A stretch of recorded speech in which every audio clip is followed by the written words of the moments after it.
পুকুর থেকে 59 বছর বয়সী এক মহিলার মৃতদেহ উদ্ধারকে ঘিরে চাঞ্চল্য। নমস্কার, আমি পিয়ালি, আপনারা দেখছেন হাওড়া টিভি নিউজ। জানা গিয়েছে আজ বৈকাল 4টে নাগাদ জগৎবল্লভপুরের ইসলামপুর এলাকায় একটি পুকুর থেকে এক মহিলার মৃতদেহ ভাসতে থাকে এলাকার বাসিন্দারা। তারপরেই এলাকায় ব্যাপক চাঞ্চল্য ছড়িয়ে পড়ে। পরে স্থানীয় মানুষজন জগৎবল্লভপুর থানায় খবর দেয়। ঘটনাস্থলে পৌঁছায় জগৎবল্লভপুর থানার পুলিশ।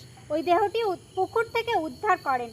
স্থানীয় সূত্রে জানা গিয়েছে ওই পুকুর থেকে প্রায় 1 কিলোমিটার দূরত্বে একটি গ্রামের মানসিক ভারসাম্যহীন এক মহিলা গত 2 দিন ধরে নিখোঁজ ছিলেন। এই ঘটনার খবর পেয়ে ওই মানসিক ভারসাম্যহীন মহিলার পরিবার ঘটনাস্থলে পৌঁছায় এবং তারা দাবি করেন ওই দেহটি তাদের পরিবারের নিখোঁজ হয়ে যাওয়া ওই মহিলার দেহ। নাম মমতাজ বেগম। পরিবার সূত্রে জানা যাচ্ছে ওই মহিলা মানসিক ভারসাম্যহীন ছিলেন, এছাড়াও অন্ধ ছিলেন, যার কারণেই এই দুর্ঘটনা বলে মনে করছেন মৃতের পরিবার। এছাড়াও ওই পরিবারের তরফ থেকে গত 2 দিন আগে জগৎবল্লভপুর থানায় একটি মিসিং ডায়েরিও করা হয়।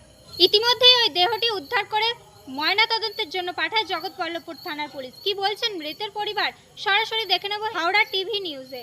মারা গেল রাত্রে খেয়ে দিয়ে ঘুমিয়েছিল।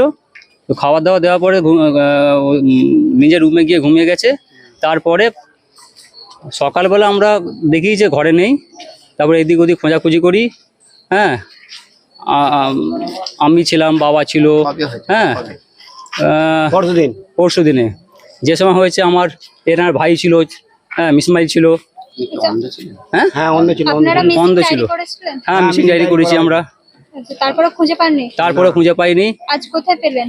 আজকে একটা পাশের পাড়াতে একটা বাড়ির পিছন দিকে পড়েছিল। কি মনে করছেন কিভাবে মারা গেল? অ্যাকচুয়ালি এনার তো মাথার ডিফেক্ট ছিল।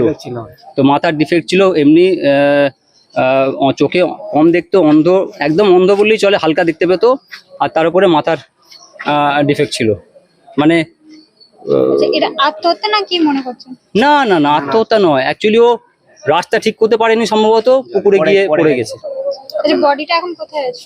বডি তো এখানে পোস্টমর্টমের জন্য নিয়ে এসেছে। পুলিশ গেছিল? হ্যাঁ, পুলিশ গেছিল। ঠিক আছে, আপনার নাম? সরফরাজ খান। যে মারা গেছে তার নাম? মমতাজ বেগম। কত বয়স ওনার? 59। বাড়ি কোথায়? বাড়ি ইসলামপুর। পাশেই হয়েছে? হ্যাঁ, পাশে, একটা পাড়া ছেড়ে।